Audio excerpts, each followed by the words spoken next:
Hello everyone, this is Abu Snehi और इस lecture में हम 2025 यूपीएससी सीएससी के प्रीलिम्स के पेपर का डिस्कशन करेंगे। इस पर्टिकुलर लेक्चर के अंदर जो क्वेश्चन की नंबरिंग है वो सेट बी के अकॉर्डिंग है। फाइन, लेकिन मैंने इस लेक्चर को 3 पार्ट्स में डिवाइड करा है: हिस्ट्री, इकोनॉमिक्स एंड ज्योग्राफी। तो इस लेक्चर में ये 3 पर्टिकुलर सब्जेक्ट्स और इनके 2025 में आए हुए क्वेश्चंस का सही आंसर्स और की हम डिस्कस करेंगे। तो पहले स्टार्ट करते हैं हम हिस्ट्री से। First question, consider the following statements about Raja Ram Mohan Roy. ये जो क्वेश्चन है आपका सोशो रिलीजियस रिफॉर्म मूवमेंट से आया है। ये क्वेश्चन रिलेटिवली इजी है और एसआरआरएम आपको पूरा कंप्लीट कर ही जाना होता है। He possesses great love and respect for the traditional philosophical system of the east. East क्या हो गया? जो पूरा वर्ल्ड है वो 2 पार्ट में डिवाइडेड है, वेस्ट और ईस्ट। ईस्ट में बेसिकली जो ईस्टर्न पार्ट है वर्ल्ड का, उसमें इंडिया और बाकी बचा हुआ जो एशिया है वो आ जाता है। जो राजा राम मोहन रॉय हैं, इनके बारे में आप सबसे पहले यही बात पढ़ते हो कि वो वेदांत फिलॉसफी के काफ़ी बड़े प्रोपोनेंट थे। तो डेफिनेटली वो इंडियन और ईस्टर्न फिलॉसफी के एक प्रोपोनेंट थे। He desired his countryman to accept the rational and scientific approach. ये बिल्कुल सही था, क्योंकि उन्होंने सती के अगेंस्ट और सती को अबॉलिश करने के लिए मूवमेंट चलाया था, क्योंकि वो साइंटिफिक अप्रोच करना चाहते थे एंड वो चाहते थे कि इंडियंस भी इसी तरह सोचे। और उन्होंने बोला कि देखो, जो वेदांत सिस्टम है ना, वो हमें साइंटिफिक अप्रोच दिखाता है, सिखाता है, तो उसी को हमें फॉलो करना चाहिए। इसका आंसर इसलिए सी है। Consider the following subjects with regard to non cooperation programme या फिर नॉन कोऑपरेशन मूवमेंट। तो जो जितने भी गांधी जी के मूवमेंट है वो आपको लिस्ट वाइज याद होने चाहिए। उनका ईयर, उनका कॉज कि वो क्यों हुए, फिर इवेंट्स कि जब वो हो रहा था तब क्या क्या हुआ, और फिर आउटकम कि उसका आउटकम क्या हुआ। ये चारों चीज़ें आपको गांधी जी के सारे मूवमेंट्स के बारे में आपके पास शॉर्ट नोट्स होने चाहिए। सो अब देखते हैं इसमें क्या क्या बोला गया। देखो, जो नॉन कोऑपरेशन प्रोग्राम था उसमें बोला गया कि आप लॉ कोर्ट्स को, फॉरेन क्लॉथ को बायकॉट करो, ये तो काफ़ी ऑब्वियस है। नॉन वायलेंस को फॉलो करो, बिल्कुल सही है। रिटेंशन ऑफ टाइटल्स, ये नहीं था। गांधी जी ने बोला था कि अगर आपको कोई टाइटल मिला है ब्रिटिश के द्वारा तो उसको ना रिनाउंस कर दो, उसको छोड़ दो। तो ये स्टेटमेंट गलत हो जाता है। Establishment of panchayat for settling disputes, इस पे भी काम हुआ था। सो टेक्निकली सी इसका करेक्ट आंसर हो जाता है। The irrigation device called araghatta was, देखो ये जो शब्द है ना, ये डिफरेंट बहुत सारे सोर्स बुक्स में आपको मिल जाएगा। डिफरेंट सोर्स बुक्स में ये अवेलेबल है ये शब्द, और इस टाइप से पहले भी क्वेश्चन आए हैं प्रीलिम्स में। तो इवन दो ये कीवर्ड वाला है, बट ऐसे की टर्म्स जो एंशिएंट इंडिया के, एंशिएंट इंडिया, मिडिवल इंडिया और मॉडर्न इंडिया के ऐसे जो की टर्म्स होते हैं और जो कीवर्ड्स होते हैं वो आपको पढ़ के जाने चाहिए। जो प्लासी 2 पार्टीशन बुक है उसमें भी कुछ ऐसे कीवर्ड्स दिए हैं।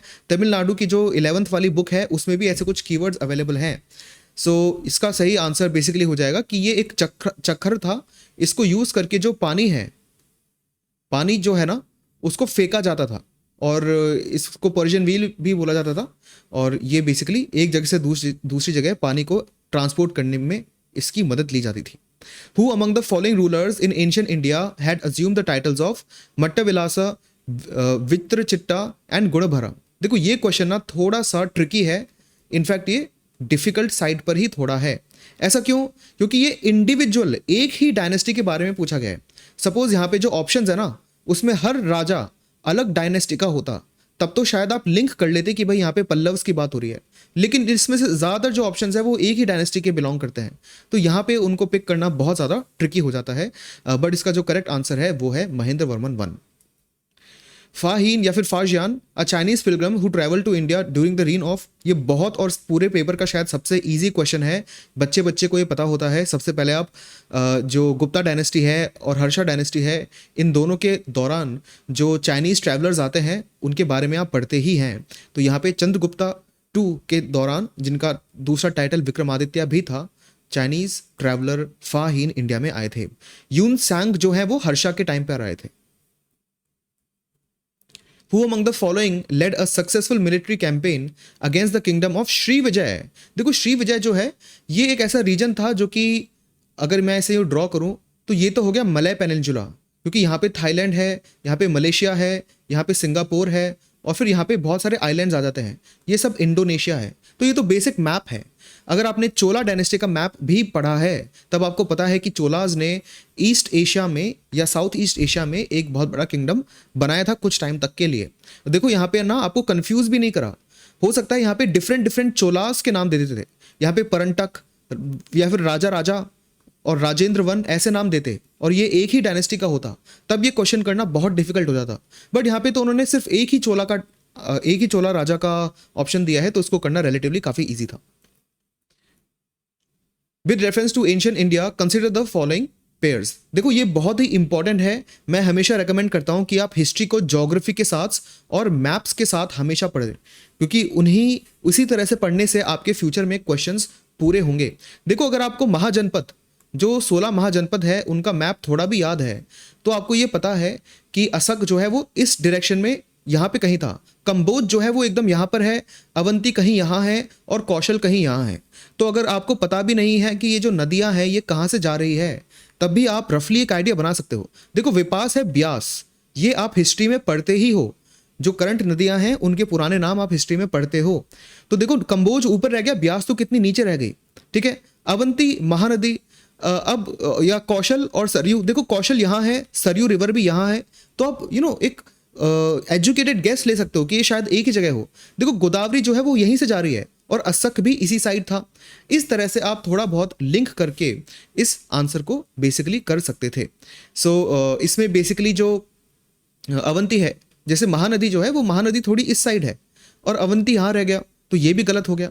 तो रफली अगर आपने ज्योग्राफी पढ़ी है और हिस्ट्री भी पढ़ी है मैप्स के साथ, उन दोनों को लिंक करके यहाँ पे क्वेश्चन पूछा गया है। बाय द वे जो हिस्टोरिकल लोकेशन है, इंपॉर्टेंट एंशियंट हिस्टोरिकल लोकेशन, वो किस रिवर पे लाई करते हैं, ऐसे क्वेश्चन पहले भी आ चुके हैं। पहले एक बार उन्होंने हम्पी के बारे में पूछा था, एक बार पीवाईक्यू में अजंता केव्स के बारे में पूछ रखा था। तो ऐसे पुरानी लोकेशंस किस नदी के पास हैं, ऐसे क्वेश्चंस पास्ट में भी आए हैं। तो अगर आप पीवाईक्यूज को करते हो तो आपको रेडी होना चाहिए इन क्वेश्चंस के लिए। और अगेन ये क्वेश्चन डिफिकल्ट नहीं था, क्योंकि 16 महाजनपद का मैप आपको पता होना चाहिए और नदियों का मैप भी आपको पता होना चाहिए। इनको लिंक करके ही यहां पे आंसर बनता है। The first Gandharva Mahavidyalaya, a music training school, was set up in 1901 by Vishnu Digambar Paluskar in. अब ये बहुत ही ज़्यादा डिफिकल्ट क्वेश्चन था, क्योंकि ये सोर्स मटेरियल में यूजुअली हम नहीं पढ़ते। अगर आप आर्ट एंड कल्चर के कुछ नोट्स भी पढ़ के जाते हो, वहाँ पे आपको ऐसे नाम नहीं मिलेंगे। तो बहुत ही सोर्स में भी नहीं है ये क्वेश्चन, कुछ सोर्सेज में हो सकता है, बट जो मेजर सोर्स एक सिविल सर्वेंट एस्पिरेंट पढ़ता है उसमें ये चीज़ नहीं थी। बट इसका जो करेक्ट आंसर था वो ऑप्शन नंबर डी था। Ashokan inscription suggest that Pradeshika, Rajuka, Yukta were important officers at. ये हमें पता है कि जितने भी इंपॉर्टेंट एंशियंट हो गया, मिडिवल हो गया या फिर मॉडर्न हो गया, जितनी भी डायनेस्टीज रही है उनकी एडमिनिस्ट्रेशन के बारे में आप पढ़कर जाते ही हो, ठीक है। Ashokan administration, Kanishka administration, Gupta administration, Harsha administration, फिर राष्ट्रकूटा एडमिनिस्ट्रेशन, विजयनगर एडमिनिस्ट्रेशन, दिल्ली सल्तनत की administration, Maratha administration, Mughal administration, ये सब आप पढ़ के जाते हो, कवर करके जाते हो ये प्रीलिम्स देने से पहले ही। तो अगर ये एक सीरियस एस्पिरेंट ये सब करके जाता ही है, क्योंकि इन सब पे मेंस में भी क्वेश्चंस बनते हैं। तो अगर आप ये करके गए हो तो आपको इजीली यहाँ पे आंसर पता भी होगा, जो है answer option number C, provincial administration. Consider the following statements in respect of non cooperation movement. Again जैसे मैंने आपको कहा कि गांधी जी के जितने भी मूवमेंट्स हैं उनका ओरिजिन, उनके इवेंट्स, उनका आउटकम, ठीक है, ये कुछ चीज़ें, उनका फैक्ट्स, उनके ईयर वगैरह, कौन कौन इन मूवमेंट्स में पार्टिसिपेट करता था, वो सारी डिटेल आपको प्रिपेयर करके जानी है। ये छोटे नोट्स आपके पास होने चाहिए, वहीं से यहाँ क्वेश्चन बनाया गया है। यहाँ पे बात हो रही है नॉन कोऑपरेशन मूवमेंट की। तो Congress declared Swaraj at its aim. तो कांग्रेस ने यही बोला था कि देखो हमारा जो एम है वो स्वराज है, और पहली बार कांग्रेस ने प्रॉपरली स्वराज को अपना एम बनाया था। और 1 साल का 1 ईयर का, 1 साल का उन्होंने अल्टीमेटम भी दिया था कि अगर आप 1 साल में हमारी मांगे पूरी नहीं करते तब हम पूर्ण स्वराज लॉन्च कर देंगे।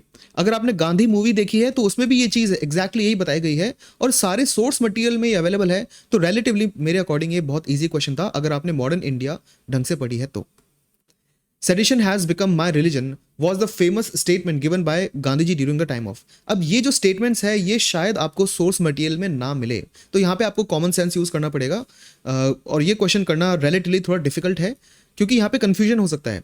जब भी आप मटेरियल पढ़ते हैं तब आप ये देखते हो कि जो क्विट इंडिया मूवमेंट है ना, क्विट इंडिया मूवमेंट में गांधी जी ने वायलेंस को भी थोड़ा एक्सेप्ट कर लिया था, और वायलेंस काफी हुआ भी था।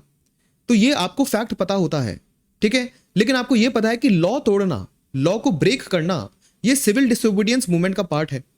लॉ को ब्रेक करना सिविल डिसोबीडियंस मूवमेंट का पार्ट है, जिसके अंदर मल्टीपल सत्याग्रह होता है। जैसे जो डांडी सत्याग्रह था वो सिविल डिसोबीडियंस मूवमेंट का ही पार्ट था। तो आपको लग सकता है कि भाई डांडी पे जाके सॉल्ट लॉ को तोड़ रहे हैं, तो एक तरह से वो लॉ को तोड़ना हो गया, सेडिशन की कैटेगरी में आ सकता है ब्रिटिश की नज़र में। तो यहाँ पे ये कंफ्यूजन हो सकता है कि क्या क्विट इंडिया में सेडिशन है, क्योंकि यहाँ पे गांधी जी तो वायलेंस करने के लिए एक तरह से बता ही रहे हैं। जब वो डू और डाई यहाँ पे बोलते हैं, इसका मतलब क्या है, करो या मरो। बहुत सारे लोगों ने इंटरप्रेट करा कि गांधी जी ने फाइनली वायलेंस को थोड़ा सा एक्सेप्ट करा था। तो जब यहाँ पे दो ऑप्शन है तो डिफिकल्टी यहाँ पे हो सकती है, क्योंकि यहाँ पे डी और बी दोनों एक दूसरे को कॉन्ट्रडिक्ट कर रहे हैं, बट इसका आंसर ऑप्शन नंबर बी था। तो ये ट्रिकी था question, I have to agree.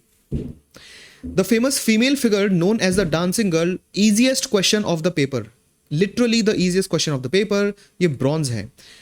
ये ब्रॉन्ज डांसिंग फिगर है, इसको सिरे पेरद्यू नाम की एक टेक्निक से बनाया जाता है, जिसको लॉस्ट वैक्स टेक्निक भी बोला जाता है, ठीक है, very easy. Who provided legal defense to the people arrested after in the aftermath of the Chauri Chaura incident. अब ये थोड़ा सा डिफिकल्ट क्वेश्चन हो सकता है अगर आपने ज़्यादा पढ़ा नहीं है तो। देखो ये यहाँ पे जितने भी लोग हैं ना, ये किसी ना किसी टाइप के लीगल रिप्रेजेंटेशन इन्होंने करी है। अगर आपने मॉडर्न इंडिया अच्छे से पढ़ी है तो आपको पता है कि ये सारे ऑप्शंस किसी ना किसी टाइप के लीगल रिप्रेजेंटेशन या लॉयर थे, ये है ना। बट सी आर दास का जो नाम है वो बहुत जगह आता है। सी आर दास ने डिफरेंट जगह जाके गांधी जी के साथ लीगल सपोर्ट उनको दिया था। तो यहाँ पे आप ये लॉजिक लगा सकते हो कि मे बी सी आर दास ही यहाँ पे लिंक्ड हो। एम ए जिन्ना तो तब तक दूर हो चुके थे। जो सैफुद्दीन किचलू है, इनका नाम आप सुनते हो जलियांवाला बाग के दौरान, ठीक है। मदन मोहन मालवीय, इनका नाम आप सुनते हो मेनली पूना पैक्ट के अराउंड। तो ऐसे आप लॉजिक यूज कर सकते हो कि बच्चे सिर्फ C R Das, may be he was the one. But again I can understand कि जो डिरेक्शन है वो थोड़ा डिफिकल्ट था, बट इसका आंसर सी आर दास ही है, जिन्होंने चौरी चौरा के दौरान जो लोग थे, जो बेसिकली परपेट्रेटर्स थे, उनको डिफेंड करा था। Subsequent to which one of the following events, Gandhi ji, who consistently opposed untouchability and appealed for its eradication from all spheres, decided to include the upliftment of Harijans in the political and social program? Very important and very easy as well, क्योंकि ये हमें पता है कि गांधी जी ने जो हरिजन movement है वो 32 के आसपास ही लॉन्च करा था। और तब क्या हुआ था, तब हुआ था पूना पैक्ट। पूना पैक्ट में जो फाइनल सोल्यूशन ये निकला, जो Mahatma Gandhi and doctor B R Ambedkar के बीच में ये एक थोड़ा सा डिस्प्यूट था। दोनों ने एक कॉम्प्रोमाइज़ करा, ये बोला कि हम जो दलित्स हैं या फिर जो डिप्रेस्ड क्लासेस हैं उनको अलग कैटेगरी नहीं मानेंगे, या उनको हिंदूज से अलग नहीं मानेंगे, लेकिन हम क्या करेंगे, जो दलित्स हैं और जो डिप्रेस कैटेगरीज हैं इनके लिए रिजर्वेशन का नंबर इंक्रीज कर देंगे। मतलब इनको हिंदूज से अलग नहीं करा, बट इनकी रिजर्वेशन जो है ओवरऑल डिफरेंट असेंबली इलेक्शंस में वो बढ़ जाती है। तो ये दोनों ने कॉम्प्रोमाइज़ करा था, इसको ही पूना पैक्ट बोला गया। डॉक्टर बी आर अम्बेडकर ने गांधी जी को बोला कि आप अगर चाहते हो कि उनका उद्धार हो तो आपको कुछ स्टेप्स लेने पड़ेंगे। महात्मा गांधी को लगा ये तो सही बात है। उसके बाद ही हरिजन मूवमेंट गांधी जी के द्वारा स्टार्ट होता है। नेक्स्ट क्वेश्चन, इसमें से कौन कौन से जो फ्रूट्स हैं वो पोर्चुगीज ने 16th century and 17th century में इंट्रोड्यूस करें। देखो यहाँ पे सिर्फ 16th सेंचुरी लिखा होता तब आपके आंसर ये दो होते हैं, बट यहाँ पे एंड लगा दिया तो ये तीनों ही आपके आंसर हो जाएंगे, ठीक है। सो गुआवा जो है वो 17th सेंचुरी में आता है, papaya and pineapple Portuguese 16th century में इंट्रोड्यूस करते हैं। ये तीनों ही जो है वो सेंट्रल अमेरिका और मेजो अमेरिका से बिलोंग करते हैं। पोर्चुगीज़ वहाँ पे ऑलरेडी थे और स्पेनिश भी उस एरिया में थे, बट इंडिया में पोर्चुगीज़ आए थे तो उन्होंने बेसिकली ये फ्रूट्स भी इंट्रोड्यूस करे थे। नेक्स्ट, अब जो हमारा डिस्कशन होगा वो इकोनॉमी के बारे में होगा। तो हिस्ट्री का जो सेक्शन था मेरे अकॉर्डिंग, हिस्ट्री का सेक्शन इजी टू मॉडरेट था। एक दो क्वेश्चन थोड़े डिफिकल्ट साइड में थे, बट ज़्यादातर क्वेश्चन ये थे कि अगर आपने ढंग से पढ़ा है तब आप उनको कर सकते थे। अब चलते हैं इकोनॉमिक्स में। इकोनॉमिक्स में एक हमें न्यू ट्रेंड देखने को मिला है जहां पर वो आपसे कैलकुलेशन करवा रहे हैं, जो कि काफ़ी अच्छी बात है। यूजुअली वो आपसे फॉर्मूला पूछते थे, अब वो आपसे कैलकुलेशन ही करवा रहे हैं। और अगर आप सीरियस एस्पिरेंट है तो आपको फॉर्मूला तो पता ही है, तो कैलकुलेशन करने में कोई दिक्कत तो होगी नहीं आपको। बट इसका एक डाउन साइड ये है कि इसमें टाइम स्टूडेंट्स का थोड़ा चला गया, ठीक है। तो ये जो कैलकुलेशन आपसे करवाई उन्होंने, ये थोड़ी टाइम टेकन थी, तो ये एक थोड़ा सा कॉन्ट्रोवर्शियल पॉइंट हो सकता है। बट ये ट्रेंड जो है वो नया ये वाला है। With reference to investments consider the following statements. इनमें से कौन कौन से ऑल्टरनेटिव इन्वेस्टमेंट फंड के पार्ट हैं? देखो, ऑल्टरनेटिव का ऑलरेडी मतलब हो गया कि जो तरीके नॉर्मली इन्वेस्ट करने के होते हैं ना, उनसे हट के, उनसे अलग। फाइन। जैसे जो बड़ी बड़ी आप खुद ये देखो कि एक कंपनी है जिसकी फाइनेंशियल हालत बहुत बुरी है, बहुत ही बुरी है उसकी फाइनेंशियल हालत, तो कोई बैंक उसको लोन देगा ही नहीं ना, क्योंकि बैंक देखेगा कि भाई इस कंपनी की फाइनेंशियल हालत तो बहुत खराब है, मैं अगर आज मैं इसको लोन दे दूं तो ये तो चुका ही नहीं पाएगा, तो बैंक उसको लोन भी नहीं देगा। तो ये करेगा क्या फिर, है ना? ये क्या करेगा? देखो, आप जैसे जो लोग हैं या हम जैसे जो लोग हैं, वो बड़ी बड़ी कंपनीज के बॉन्ड्स, स्टॉक्स, इनमें इन्वेस्ट भी करते हैं। लेकिन आप किस कंपनी के बॉन्ड या स्टॉक खरीदोगे? उसी कंपनी के बॉन्ड और स्टॉक खरीदोगे ना जो कंपनी आपको लगता है अच्छा परफॉर्म करेगी, है ना? लेकिन जो बेकार सी कंपनी है जिसकी फाइनेंशियल हालत बहुत खराब है, आप उसके बॉन्ड्स और स्टॉक भी खरीदोगे नहीं। तो ये जो कंपनी है, इसके पास पैसा आएगा कहां से, है ना? जो रेगुलर इन्वेस्टमेंट के रूट हैं, तरीके हैं, वहां से तो पैसा इसके पास नहीं आ रहा। तो जो ऑल्टरनेटिव है ना, उसको वही अब अप्लाई करना पड़ेगा। तो ये तो काफी कॉमन सेंस हो गया कि जो बॉन्ड्स हैं और जो स्टॉक्स हैं, ये रेगुलर तरीके हैं। इस क्वेश्चन से आपको ये समझ में आना चाहिए कि ये तो रेगुलर तरीके हैं। ये जो कंपनी है रेगुलर तरीके से इसको कोई भी पैसा नहीं दे रहा, तो इस कंपनी को ऑल्टरनेटिव इन्वेस्टमेंट फंड की मदद लेनी पड़ेगी। और यहाँ पे आते हैं हेज फंड्स और venture capital funds. Venture capital क्या होता है कि वेंचर कैपिटल होता है कि कोई इंसान है, वो एक उस कंपनी में पैसा लगाता है जिसकी या तो वो नई है या फिर उसकी हालत अच्छी नहीं है, ठीक है। उसमें पैसा लगा के ये इंसान बोलता है कि भाई ये अभी जो कंपनी है ना, ये 0 पे है, ये 100 पे जाएगी तो मुझे बहुत फायदा होगा, इसलिए ये इंसान वेंचर करता है। वेंचर कैपिटल फंड क्या होता है? जहां पे बहुत सारे ऐसे लोग आते हैं, एक फंड बनाते हैं और इस फंड से कुछ कंपनीज में पैसा डाला जाता है। दूसरा होता है हेज फंड्स। हेज फंड्स में भी यही होता है कि एक फंड बनाया जाता है और मतलब बहुत सारे लोग होते हैं, वो अपना पैसा इकट्ठा करते हैं और एक फंड मैनेजर होता है जो इन लोगों का पैसा लेता है और डिफरेंट डिफरेंट कंपनीज में लगा देता है। तो वो भी AIF का ही पार्ट है। तो ये आपको थोड़ा आइडिया रखना है। AIF क्या होते हैं, उनकी कैटेगरी क्या है, ये एक सीरियस एस्पिरेंट को पता होता है, ठीक है। तो इतना डिफिकल्ट नहीं है ये क्वेश्चन को सॉल्व करना। मॉडरेट क्वेश्चन है ये, इजी भी नहीं है, बट अगर आपने इकोनॉमी पढ़ी है तो आप कर सकते हो इसको। Which of the following are the sources of income for the Reserve Bank of India? Reserve Bank of India के सोर्सेज ऑफ इनकम क्या है? ऐसा क्वेश्चन पहले भी आ चुका है। ऐसे क्वेश्चंस आपको बहुत सारे टेस्ट सीरीज में मिल जाते हैं। इस टाइप के जो सोर्सेज ऑफ इनकम है रिजर्व बैंक ऑफ इंडिया के, ये बेसिक, जो अगर आप RBI के बारे में पढ़ते हो और एक सीरियस एस्पिरेंट RBI के बारे में पढ़ता ही है, उसको पता भी होता है कि सोर्सेज ऑफ इनकम क्या होते हैं। तो ये क्वेश्चन रिलेटिवली ईजी है अगर आपने प्रिपरेशन करी है तो। So buying and selling government bonds, buying and selling foreign currency. जब भी आप कोई चीज़ सस्ते में खरीदते हो और उसको महंगा बेचते हो, तो जो बीच में एक्स्ट्रा आता है ना, वो आपका प्रॉफिट होता है। और वही RBI की इनकम भी होती है जब वो फॉरेन करेंसी और गवर्नमेंट बॉन्ड्स का खरीद और बेच करती है। पेंशन फंड मैनेजमेंट RBI करता ही नहीं है, ये PFRDA करता है, ठीक है। या फिर आप कुछ टाइप का जो पेंशन फंड है वो EPFO मैनेज करता है, RBI ये करता ही नहीं है। ये तो आपको पता है। अगर आप बेसिक एक एस्पिरेंट हो तो आपको भी पता है कि भाई पेंशन फंड RBI नहीं करता है। तो 3 को आप हटा दो, 3 को आपने हटा दिया। Lending to the private companies, आपने कभी लाइफ में सुना है कि RBI ने प्राइवेट कंपनी को लोन दिया है? आप एज अ बेसिक, अगर आप अच्छे एस्पिरेंट भी नहीं हो और बेसिक एस्पिरेंट हो, तब भी अगर आपने RBI के बारे में पढ़ा है, एक लाइन आपने नहीं पढ़ी होगी कि RBI ने कभी प्राइवेट कंपनी को लोन दिया है। तो ये इजीली आप इसको एलिमिनेट कर सकते हो, ठीक है। Then printing and distributing the currency notes, ये तो RBI करता ही है। देखो RBI जो है वो एक कागज पे, एक पेपर पे प्रिंट कर रहा है, उस पेपर पे उसने 500 प्रिंट कर दिया, लेकिन ये पेपर की कॉस्ट क्या थी? 1 रुपए, 2 रुपए। तो RBI का ये जितना ये डिफरेंस हो गया ना, ये RBI का प्रॉफिट ही होता है। इसलिए आंसर इसका ऑप्शन नंबर डी है। फाइन। और इसको कहते हैं सीनोरेज, मतलब जो फेस वैल्यू और प्रिंटिंग कॉस्ट हो गई। भाई जो 500 रुपए का नोट RBI ने बनाया, लेकिन इसको बनाने में RBI के सिर्फ 100 रुपए लगे, तो जो 400 रुपये है वो सेन्योरेज हो जाता है, वो भी आरबीआई की इनकम में काउंट होता है। नेक्स्ट, ये बहुत ही इंपॉर्टेंट क्वेश्चन है। देखो जो डायरेक्टरेट ऑफ इन्फोर्समेंट है ना, ये कुछ नहीं, ये ईडी ही है। ईडी इतने सालों से न्यूज़ में है, बहुत ज़्यादा न्यूज़ में है। तो करंट अफेयर्स भी अगर आपने पढ़े हैं तो आपको ये पता होगा कि ये फिलहाल मिनिस्ट्री ऑफ होम अफेयर्स में नहीं है, ये अभी मिनिस्ट्री ऑफ फाइनेंस में है। ठीक है, डायरेक्टरेट ऑफ रेवेन्यू इंटेलिजेंस, ये भी बहुत बार न्यूज़ में रहता है, डिफरेंट डिफरेंट कैटेगरी में आता रहता है। जो द हिंदू का इकोनॉमी पेज है ना, उसमें ये हफ्ते में 2-3 बार तो इसका रेफरेंस आ ही जाता है, क्योंकि ये लोग भी ईडी वाला ही सिमिलर काम करते हैं, मतलब ये भी इन्वेस्टिगेशन वगैरह करते हैं।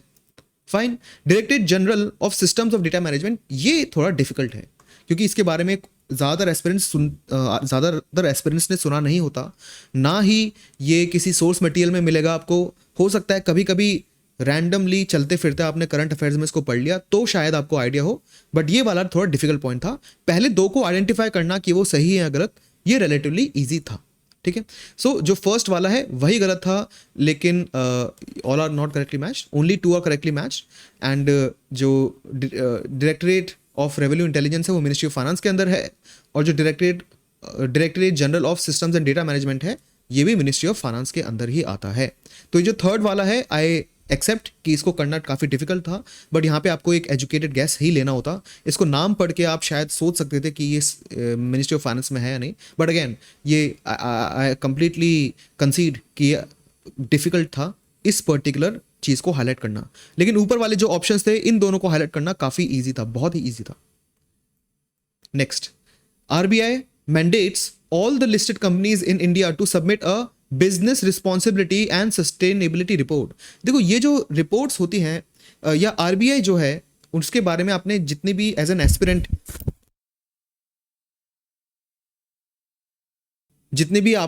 एस्पिरेंट जो इन्फॉर्मेशन पढ़ी है उसमें आपने ये नाम नहीं सुना होगा। फाइन, लेकिन हो सकता है फिर भी आपको लगे कि भाई शायद करती हो, ये पॉसिबिलिटी है। यहाँ पे है business responsibility and sustainability report. यहाँ पे लिखा है in India a company submitting this report makes disclosure in the report that are largely non financial in nature. ये क्वेश्चन रिलेटिवली डिफिकल्ट कैटेगरी में डालूंगा मैं। वाई? बिकॉज आपको नहीं पता कि आरबीआई रिलीज करती है या नहीं, ना ही आपने करंट अफेयर्स में पढ़ा है, और आरबीआई तो बहुत हर दिन नई नई चीज़ें करती रहती है, तो आपको दिमाग में लगेगा ये क्वेश्चन देखते टाइम कि शायद उसने करा हो, बट ऐसा नहीं है, एसबीआई इसको करती है। और दूसरा स्टेटमेंट सही है कि ये ज़्यादातर नॉन फाइनेंशियल नेचर की है। ये क्वेश्चन थोड़ा डिफिकल्ट है, इसको करना इजी नहीं है। अगर आपने सोर्स मटेरियल पढ़ा है तो वहाँ पे आपको ये शायद ना मिले, है ना। Next, in India income from allied agriculture activities like poultry farming, wool rearing in rural areas is exempted from any tax. देखो इन्होंने चला के ना ये शब्द अलाइड यहाँ पे डाल दिया है। आपने चलते फिरते ये बात सुनी होगी कि एग्रीकल्चर इनकम जो है ना उस पर टैक्स नहीं लगता, ये आपने सुना ही होगा अगर आप सीरियस एस्पिरेंट हो तो। अगर आपने 1 साल के न्यूज़ पेपर पढ़ा है, डिफरेंट आर्टिकल्स पढ़े हैं, तो ये इन्फॉर्मेशन आपके पास है कि एग्रीकल्चर इनकम पे टैक्स नहीं लगता। यहाँ पे इन्होंने डाल दिया अलाइड, पोल्ट्री फार्मिंग, वूल रेयरिंग, इन पे टैक्स नहीं लगता, ये स्टेटमेंट यहाँ पे दे दी गई। चला के अलाइड डाला है ताकि आपके पास जो एक्चुअल इन्फॉर्मेशन है आपको पता चले कि भाई ये अलग चीज़ है ना। अलाइड ही होता है, ये नॉर्मल एग्रीकल्चर तो नहीं है, और क्योंकि ये एग्रीकल्चर नॉर्मल नहीं है इसलिए इन पे टैक्स लगता ही है। तो यहाँ पे लिखा है कि ये एग्जेम्प्ट है, ऐसा नहीं है ये एग्जेम्प्ट नहीं है, इन पर टैक्स लगता है, सिर्फ और सिर्फ एग्रीकल्चर इनकम पे टैक्स नहीं लगता। In rural areas agriculture land is not considered a capital asset. देखो ये भी काफ़ी, कैपिटल एसेट क्या होता है, अगेन आपको 3-4 चीज़ें यहाँ पे लिंक कर सकते हो आप आराम से। कैपिटल गेन्स, ये शब्द भी आपने सुना ही होगा अगर आप सीरियस एस्पिरेंट हो तो। कैपिटल गेन्स क्या होता है कि जो भी आपके पास कैपिटल है, एसेट है, उसके जो दाम है अगर वो बढ़ जाते हैं तो उसकी सेल करते हो जब भी आप, तब आपको उस बढ़े हुए दाम पे या अपने प्रॉफिट पे टैक्स देना पड़ता है। तो कैपिटल एसेट का भी मतलब आपको पता है, वैसे भी आपको पता है कि ये एक वो चीज़ है जो गवर्नमेंट की नज़र में है और जिस पे गवर्नमेंट टैक्स ले सकती है। अब देखो बहुत ही अच्छी बात इन्होंने लिखी है कि अकॉर्डिंग टू दीज प्रोविजंस, क्या एक एग्रीकल्चर लैंड थ्योरी में एक कैपिटल एसेट है? यस, थ्योरी में तो है, क्योंकि उससे आप नई नई चीज़ें उपजा रहे हो, लेकिन इनकम टैक्स के अकॉर्डिंग नहीं है, क्योंकि अगर इनकम टैक्स के अकॉर्डिंग वो कैपिटल एसेट होती तो उस पर वो टैक्स ले लेते। ये क्वेश्चन इसलिए मॉडरेट डिफिकल्टी का है, कुछ लोग शायद यहाँ पे लॉजिक बैठा पाए, कुछ लोग नहीं बैठा पाए, एंड अगर पेपर लेंदी है तो प्रेशर में आके स्टूडेंट्स शायद इतना ज़्यादा एनालिसिस ना कर पाए, है ना, तो ये भी नज़र में रखना होता है। So the thing is first is not entirely correct, लेकिन जो सेकंड वाली है वो करेक्ट है। India has join mineral security partnership, ये न्यूज़ में रहता है बहुत बार, international relations, economy, different factors में रहता ही है। अगर आप मिनरल्स के बारे में भी पढ़कर जाते हो तो भी आपको ये चीज़ पता है कि ये सही है। India is a resource rich country with all critical 30 critical minerals. अगर आपने इंडिया चाइना के डिस्प्यूट के बारे में एक भी आर्टिकल लिखा है तो उसमें यह हमेशा लिखा रहता है आजकल कि चाइना पर इंडिया बहुत ज़्यादा डिपेंडेंट है क्रिटिकल मिनरल्स को लेकर। अगर आपने चाइना पे भी कोई भी आर्टिकल पढ़ लिया तब भी ये है, और एक सीरियस एस्पिरेंट ये चीज़ें करता ही है। तो आपको पता है कि इंडिया के पास सारे नहीं हैं क्योंकि हम बहुत ज़्यादा डिपेंडेंट हैं। तो 2 को आप रिमूव करो यहाँ से, आपका आंसर ऑलरेडी आ गया। ठीक है, अब पार्लियामेंट ने जो थर्ड ये जो एक्ट है इसको अमेंड करा है या नहीं, ये कोई मतलब नहीं है आपको, क्योंकि आपने ऑलरेडी आंसर आपका आ चुका है। ठीक है, तो यहाँ पर क्या हो रहा है कि मेंस का जो सिलेबस है उसके अकॉर्डिंग आपको अपनी प्रिपरेशन करनी है। प्रॉब्लम यह है कि जो प्रीलिम्स है उसके अंदर सिलेबस डिफाइंड ही नहीं है यूपीएससी द्वारा। 7-8 लाइनें लिखी है बस, उसके अंदर क्या आता है ये कुछ नहीं लिखा। लेकिन जो मेंस का सिलेबस है वो काफ़ी डिटेल्ड है, उस सिलेबस के अकॉर्डिंग आपको प्रीलिम्स की प्रिपरेशन करनी होती है। Fine, next, as regards returns from an investment in a company, generally bond holders are considered to be relatively at a lower risk than stockholders। ये बेसिक कॉन्सेप्ट है economy का कि stock और bond में difference क्या है। Bond में क्या है कि आप लोन देते हो कंपनी को और आपको कंपनी जो है परसेंटेज या ब्याज जो है वो लौटाती रहती है और कुछ सालों बाद आपको वो पूरा अमाउंट भी लौटा देगी। स्टॉक में क्या है, आपने कंपनी को ओनरशिप ले ली। अब देखो, अगर आप किसी चीज़ के ओनर हो ना, तो अगर कंपनी को लॉस होगा तो आपको भी लॉस होगा, कंपनी को प्रॉफिट होगा तो आपको भी प्रॉफिट होगा। ओनर का यही होता है कि भाई प्रॉफिट की तो लिमिट ही नहीं है कुछ, लेकिन लॉस भी अगर कंपनी को होता है तो आप भी लॉस में हो क्योंकि आप कंपनी के ओनर हो। चाहे आपके पास ओनरशिप 0.00001% ही क्यों ना हो, आप ओनर हो ऑन पेपर, तो ऑब्वियसली आपका रिस्क ज़्यादा है क्योंकि आपको लॉस भी हो सकता है। अगर आपने कंपनी को लोन दिया है तो कंपनी लॉस में है प्रॉफिट में है आपको फ़र्क नहीं पड़ता, आपका तो जो इंटरेस्ट रेट है वो आता रहेगा। कंपनी अगर इंटरेस्ट रेट आपका नहीं लौटाएगी ना तो आप उस पर केस कर सकते हो और रीस्ट्रक्चरिंग के बाद कंपनी के एसेट्स आपके पास आ जाएंगे। मतलब आपके पास रिस्क काफ़ी कम है स्टॉक होल्डर से। Bond holders are lenders, lenders मतलब जो लोन देता है, where stock holders are owners. ये बेसिक इन्फॉर्मेशन है जो एक सीरियस एस्पिरेंट को पता होती है, ठीक है, कैपिटल मार्केट वगैरह के बारे में। Then for repayment purpose, bond holders are prioritized over the stock holders for a company। हो सकता है ये जो थर्ड लाइन है आपको शायद पता नहीं हो और हो सकता है ये आपको पता हो, but this is correct. Obviously मैंने अभी आपको बताया अगर कंपनी लॉस में है और क्योंकि स्टॉक होल्डर ओनर है तो एक तरह से स्टॉक होल्डर भी लॉस में है ना। कंपनी उसको पैसे नहीं भी देगी तो भी चलेगा क्योंकि वो भी ओनर है और ओनर को लॉस उठाना पड़ता है। लेकिन जो बॉन्ड होल्डर है, अभी मैंने आपको बताया, अगर आपने कंपनी को लोन दिया है और कंपनी लोन चुका नहीं पा रही, चाहे कुछ भी हो जाए, तो आपको प्रायोरिटाइज करेगी, पहले वो आपको लोन देगी और स्टॉक्स जिन्होंने भी स्टॉक उसके खरीदे हैं वो बाद में आएंगे। In India accounts for a very large portion of all equity option contracts traded globally, दस एग्जिबिटिंग अ ग्रेट बूम। क्या इंडिया में large portion of all equity options available है? क्या हमारे यहाँ पे ग्रेट बूम आया था? देखो, अगर आपने थोड़ी भी, अगेन ये कैपिटल मार्केट का कॉन्सेप्ट है, ऐसी स्टेटमेंट्स आपको इकोनॉमी के सेक्शन में देखने को मिल जाती है। जो द हिंदू का इकोनॉमी का सेक्शन है वहाँ पे क्या किस तरह से इंडियन मार्केट एक्ट करता है इसके बारे में आपको इन्फॉर्मेशन मिलती ही है, एंड ये बिल्कुल सही है। India stock market has grown rapidly in the recent past, बिल्कुल सही है। अब देखो यहाँ पे क्या लाइन लिखी है, overtaking Hong Kong at some point of time. मतलब सपोज इंडिया का मार्केट ऐसे चल रहा है और जो हांगकॉन्ग का मार्केट था वो इंडिया से थोड़ा ऊपर था, वो यहाँ चल रहा था, लेकिन इंडिया का market at some point of time मतलब एक बार के लिए ऐसे जाया जहां पे वो हांगकांग के मार्केट से थोड़ा सा ऊपर था। ठीक है, तो ये इसमें पॉसिबिलिटी दे दी कि शायद ऐसा हुआ हो और ऐसा हुआ भी था। There is no regulatory body either to once, ये तो बहुत ही गलत है। देखो, सेबी के बारे में आप पढ़ते ही हो एज अ सीरियस एस्पिरेंट, आपको थोड़ी सी सेबी के बारे में पता होनी चाहिए चीज़ें। इकोनॉमिक्स के सेक्शन में द हिंदू में भी सेबी के बारे में हर दिन न्यूज़ आती है और सेबी बहुत बार न्यूज़ चैनल के थ्रू हर बार ये बताता रहता है कि कैसे इन्वेस्टर को प्रोटेक्ट करना है। तो नो रेगुलेटरी बॉडी, ये तो क्वेश्चन ही गलत हो गया, स्टेटमेंट बहुत ही ज़्यादा गलत हो गया। तो 3 जहाँ पर भी है उसको हटाओ, आपका आंसर ऑटोमेटिकली आ गया।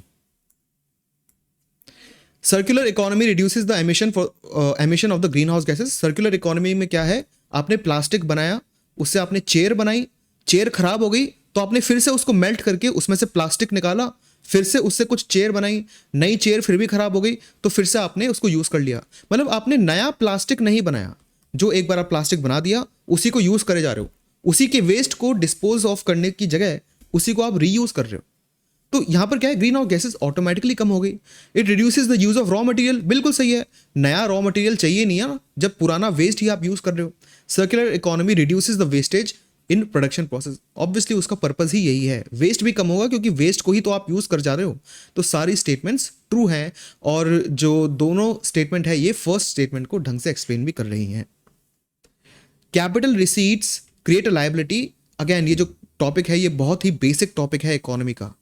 जब भी आप गवर्नमेंट की बजटिंग की बात करते हो, बजट सेशन में यही चीज पढ़ते हो कि कैपिटल रिसीट और कैपिटल एक्सपेंडिचर दोनों में क्या होता है, दोनों में क्या होता है, कैपिटल रिसीट आपके एसेट को घटाती है और लायबिलिटी को बढ़ाती है, कैपिटल एक्सपेंडिचर आपके एसेट को बढ़ाएगा और लायबिलिटी को कम कर देगा। ठीक है, कैपिटल रिसीट क्रिएट्स लायबिलिटी, मतलब लायबिलिटी बढ़ गई, और कॉजेज रिडक्शन इन एसेट्स, मतलब एसेट कम हो गया, बिल्कुल सही। Then borrowing and disinvestment are capital receipt, borrow मतलब लोन लेना, अगर आपने लोन ले लिया तो आप पे बर्डन बढ़ गया, बर्डन बढ़ना मतलब लायबिलिटी बढ़ना, ये कैपिटल रिसीट है, बिल्कुल सही। ठीक है, डिसइन्वेस्टमेंट मतलब गवर्नमेंट ने अपनी कंपनी बेच दी, अब कंपनी गवर्नमेंट के लिए क्या थी, एसेट, गवर्नमेंट ने कंपनी बेच दी तो गवर्नमेंट के हाथ से एसेट चला गया तो एसेट कम होना, बिल्कुल सही। Interest received on loan creates a liability, देखो जो इंटरेस्ट आ रहा है, आपने गवर्नमेंट ने किसी को लोन दिया है और गवर्नमेंट उससे उस लोन देने के बाद ब्याज दर कमा रही है, तो वो गवर्नमेंट के ऊपर एक लायबिलिटी या बोझ थोड़ी हुआ, ये तो गवर्नमेंट का फायदा हुआ ना। तो थर्ड स्टेटमेंट इस तरह से गलत हो जाएगा और only first and second will be correct. ये भी बहुत ही बेसिक इकोनॉमी का क्वेश्चन था। अब ये वो क्वेश्चन है जो कि कैलकुलेशन बेस्ड है, जी नया ट्रेंड यूपीएससी ने स्टार्ट करा है। ये क्वेश्चन काफ़ी ईजी हैं क्योंकि आप एक सारे एस्पिरेंट्स को ये फॉर्मूला पता होते हैं। ठीक है, ये फॉर्मूलाज एस्पिरेंट्स को पता होते हैं, लेकिन बट एग्जाम में अगर पेपर लेंदी है तो यहां पे कैलकुलेट करना डिफिकल्ट हो जाता है। ठीक है, तो दिखने में इजी है लेकिन टाइम टेकिंग है, और टाइम टेकिंग है तो इसके बाद भी एक कैलकुलेशन है, उसके बाद भी एक कैलकुलेशन है, मतलब 3 कैलकुलेशन के क्वेश्चन इन्होंने डाल दिए, 1-2 में भी आपको टाइम लग गया तो थर्ड वाला आपका गलत होगा ही, इवन दो आपको आता हो। ठीक है, तो ये आपको थोड़ा पता होना चाहिए। कॉन्सेप्ट इजी है बट टाइम टेकिंग है।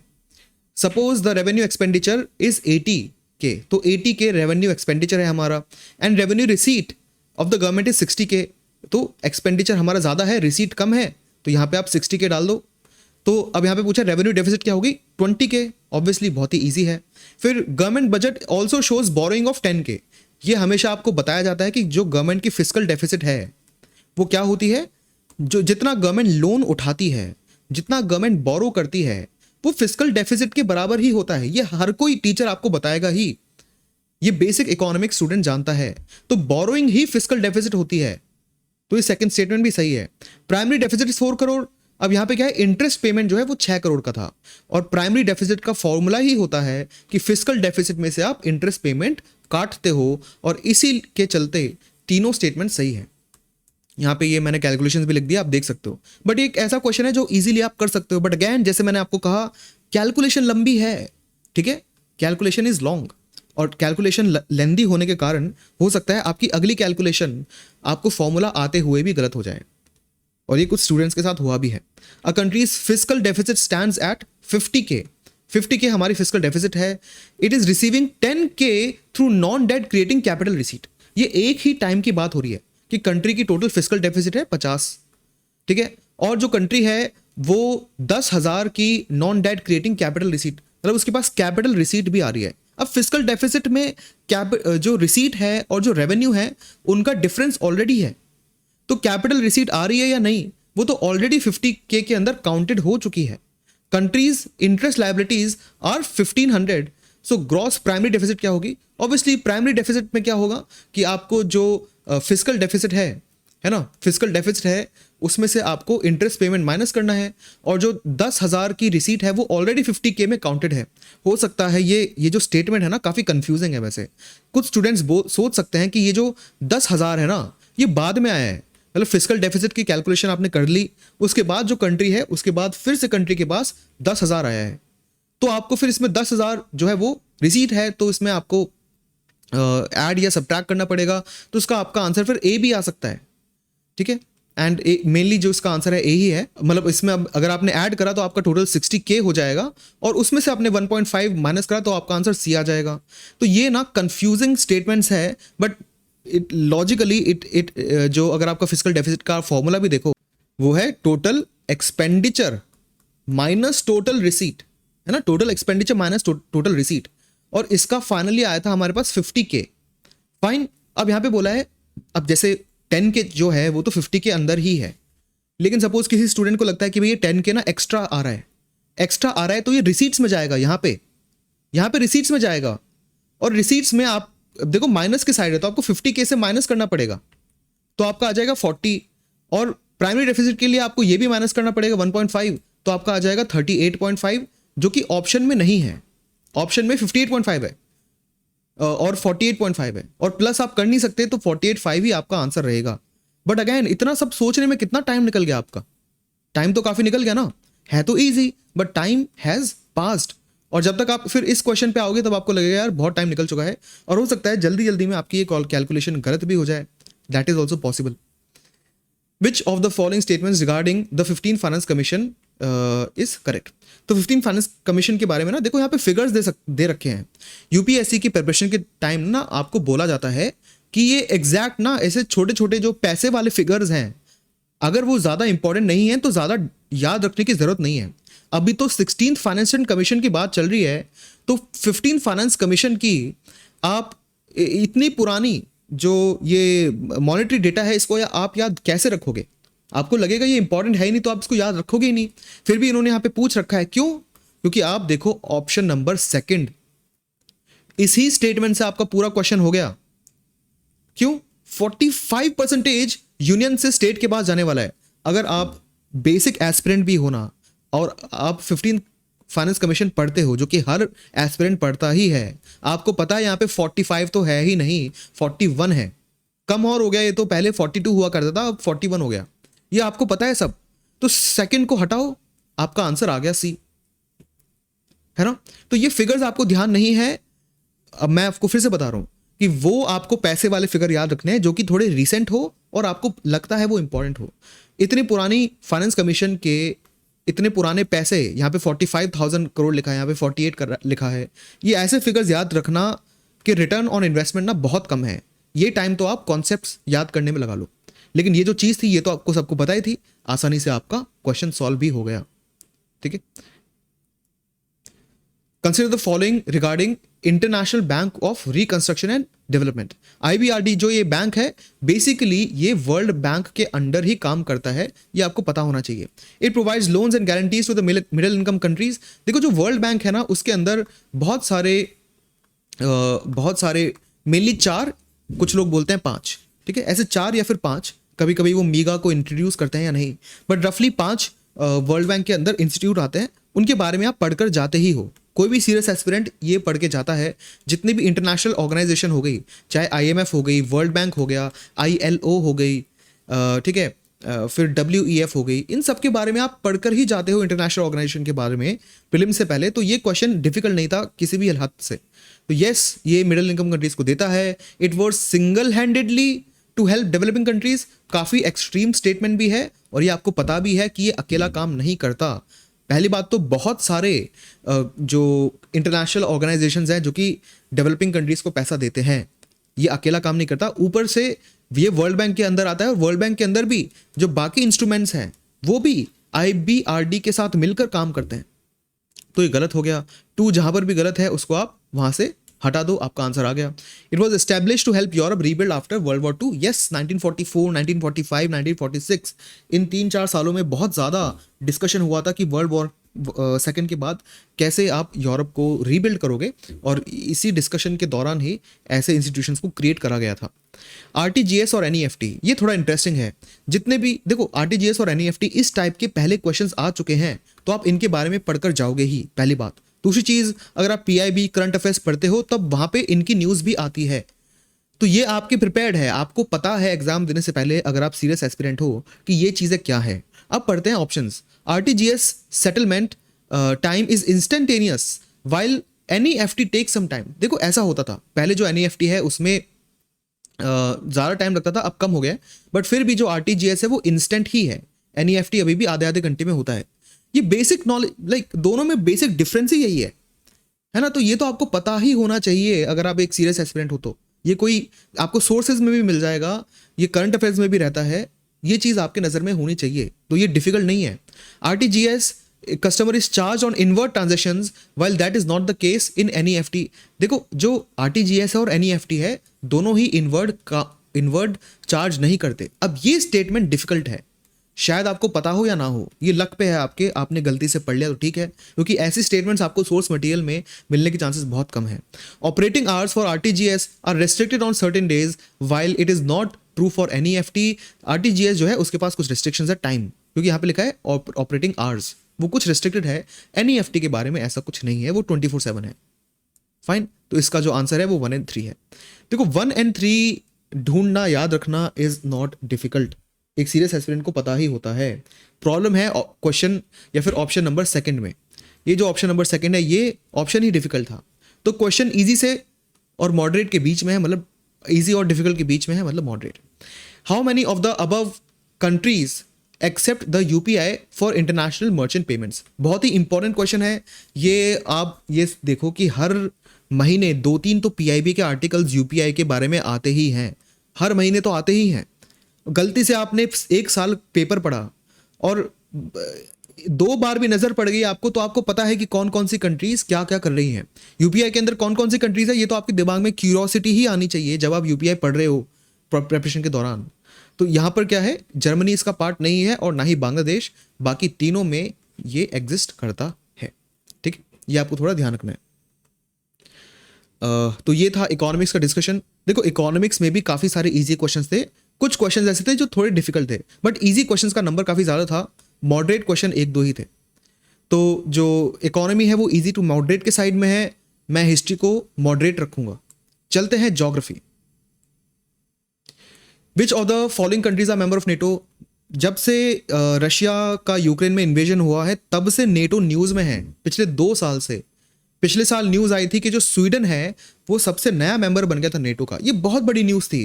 तो नेटो का मैप अगर आपने देखा है तो आप बेसिक यूपीएससी एस्पिरेंट हो, मतलब आपने बेसिक करंट अफेयर भी पढ़ा है तब भी आपने नेटो के मैप पे, नेटो के बारे में नज़र डाली ही होगी। ये एक्सपेक्टेड है आपसे, जो ऑर्गेनाइजेशन इतनी ज़्यादा न्यूज़ में है। तो ये क्वेश्चन तो आपको गलत नहीं होना चाहिए था, ये रिलेटिवली काफ़ी इजी है। बल्गेरिया, क्रोएशिया, स्वीडन, मैसेडोनिया है। अगर आप मैप पे देखते हो ना तो हंगरी के नीचे, मतलब जो ऑस्ट्रिया वाला रीजन है, चेक हो गया, ये ना नेटो के मैप में नहीं होते हैं। तो यहाँ से आप इसको बेसिकली क्या कर सकते हो, हाईलाइट कर सकते हो। तो यहाँ पे इस तरह से क्वेश्चन ये सॉल्व हो जाएगा। विच of the Andes mountains passes through which of the countries. बहुत ही इजी क्वेश्चन है, मैप बेस्ड क्वेश्चन है। अगर आपने साउथ अमेरिका का मैप पढ़ा है, जो आपको पढ़ना ही होता है एज ए यूपीएससी एस्पिरेंट, तो आपको पता है कि जो एंडीज माउंटेन रेंज है वो यहाँ से होके जाती है। तो जो भी कंट्री यहाँ पे नहीं है उसको ऑप्शन से हटा दो, ठीक है। जैसे ब्राज़ील एक तरह से बहुत दूर हो गया है ना। ब्राज़ील कहाँ है, ब्राज़ील यहाँ से चालू होता है, एंडीज नहीं है यहाँ पे। फिर पैराग्वे भी इस साइड है, ठीक है। तो द थिंग इज कि ये दोनों नहीं है, लेकिन बाकी जो कंट्रीज हैं वो जो बोलीविया है, जो कोलंबिया हो गया, वेनेजुएला हो गया, देन यहाँ पे इक्वाडोर तो यहाँ पे एकदम है ही। इक्वाडोर तो बहुत ही ज़्यादा इंपॉर्टेंट कंट्री है स्पीशी रिचनेस के कारण। तो ये बहुत ही बेसिक मैप बेस्ड क्वेश्चन था जो काफ़ी ईजी था। ये बहुत ही ज़्यादा डिफिकल्ट क्वेश्चन, क्योंकि लेक तोनले साप और पातोस लगून हो सकता है आपको आइडिया भी ना हो। जब भी आप अफ्रीका का मैप पढ़ते हो तब आप लेक तांगनजिका के बारे में पढ़ते ही हो, तो आपको शायद आइडिया हो कि इससे इक्वेटर ज़्यादा है या नहीं। ये तो पॉसिबल है, 1 तो आप बता दोगे, लेकिन 2 और 3 का क्या। ये क्वेश्चन रिलेटिवली काफ़ी डिफिकल्ट था, क्योंकि जो पातोस लगून है वो ब्राज़ील में है, ये बहुत बड़ा लेक भी नहीं है, लगून है। और जो तोनले साहब है ये कंबोडिया में है। So it was very difficult question. जो 1 है वो आपको पता होना चाहिए, बट जो बाकी 2 हैं इनको जानना was next to difficult. Next, consider the following statements about turmeric अब during the year 2022 and 2023। India is the largest producer and exporter of the turmeric in the world. जब भी आप प्रीलिम्स देने बैठते हो तब आपको ये डेटा होना चाहिए हर मेजर क्रॉप के बारे में, टर्मरिक स्पेसिफिकली नहीं लेकिन स्पाइसेस के बारे में तो आपके पास ये थोड़ा डेटा होना चाहिए कि इंडिया किस किस कंट्री को ज़्यादा प्रोड्यूस करती है, या मतलब जो भी ये एंटिटीज़ हैं, जो भी खाने के पदार्थ हैं, इंडिया उसको प्रोड्यूस करने में इंडिया की रैंक क्या है, उसको इंपोर्ट करने में इंडिया की रैंक क्या है, और उसको एक्सपोर्ट करने में इंडिया की रैंक क्या है। ये 3 क्वेश्चंस आप फूड वाले आइटम्स हो गए, vegetables, grains, oil seeds, then उसके अलावा स्पाइसेस, फ्रूट्स, देन हो गए जो क्रूड ऑयल के प्रोडक्ट्स होते हैं या फिर पेट्रोलियम प्रोडक्ट्स हो गए, जैसे गैस हो गई, क्रूड ऑयल हो गया, ये सब, इन सब के बारे में, फिर गोल्ड या मतलब जितने भी मेटल हो गए, फिर और भी डिफरेंट जो मिनरल्स हो गए, वो इन सब के बारे में ना आपके पास ये तीनों कॉलम के शॉर्ट नोट्स होने चाहिए प्रीलिम्स देने से पहले, और उसी से आप ये करते हो। तो एज अ सीरियस एस्पिरेंट आपको ये पता होना चाहिए कि ये जो स्टेटमेंट है ये सही है। Fine.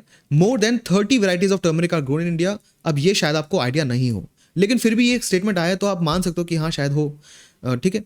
Maharashtra, Telangana, Karnataka, Tamil Nadu are major producing states of turmeric. ये स्टेट्स में बहुत ज़्यादा स्पाइसेस उगती है, तो यहाँ पे आप एक एजुकेटेड गैस ले सकते हो कि हाँ यहाँ पे स्पाइसेस होती होंगी। ठीक है। तो ये मॉडरेट क्वेश्चन है, इजी नहीं कहूँगा क्योंकि सेकंड स्टेटमेंट और थर्ड स्टेटमेंट थोड़े कंफ्यूजिंग है, बट एजुकेटेड गेस से आप वहाँ तक पहुँच सकते हो। Which of the following are evidences of the phenomena of continental drift? One of the most easy questions in the entire paper.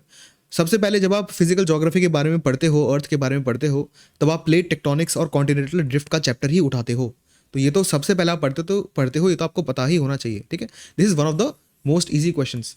Now the belt of ancient rocks from Brazil coast matches those of the western Africa. मतलब जो Brazil की coast है वो यहाँ पे जो western Africa है इनकी रॉक से मैच होती है। बिल्कुल सही। द गोल्ड डिपॉजिट्स ऑफ घाना, ये लिटरली यही लाइन लिखी होती है आपकी एनसीईआरटीज में भी, यही लाइन लिखी है, डिफरेंट सोर्स बुक्स में भी यही एग्जैक्टली यही लाइन लिखी होती है। The Gondwana system of sediments from India known to have the counter parts in 6 different land masses of the southern hemisphere. हो सकता है आपको ये नहीं पता कि 6 डिफरेंट लैंड मासेज में था, बट डिफरेंट लैंड मासेज में था, ये तो आपको पता ही है, और इससे आप पहुंच सकते हो कि इसका आंसर सारे सही है। Next, the amount of dust particles in the atmosphere is more in subtropical and temperate areas than on the equatorial and polar regions। ये बहुत ही easy है। आप देखो ना, आपने अर्थ का मैप नहीं पढ़ा क्या? यहाँ पे सहारा डेजर्ट है, यहाँ पे थार डेजर्ट है, वहाँ पे चाइना और मंगोलिया का डेजर्ट है, इक्वेटर तो यहीं रह गया। तो डेजर्ट सब ट्रॉपिकल और टेम्परेट रीजन में कितने ज़्यादा हैं, और यहाँ पर भी हैं। ये तो आप इकोलॉजी में और ज्योग्राफी में दोनों में पढ़ते हो, तो यहाँ पे डस्ट पार्टिकल इन एरिया में होंगे ही ज़्यादा, है ना। देन सब tropical and temperate areas have less dry winds. नहीं, वहाँ पे लेस ड्राई विंड्स कैसे होगी? अब लेस किससे?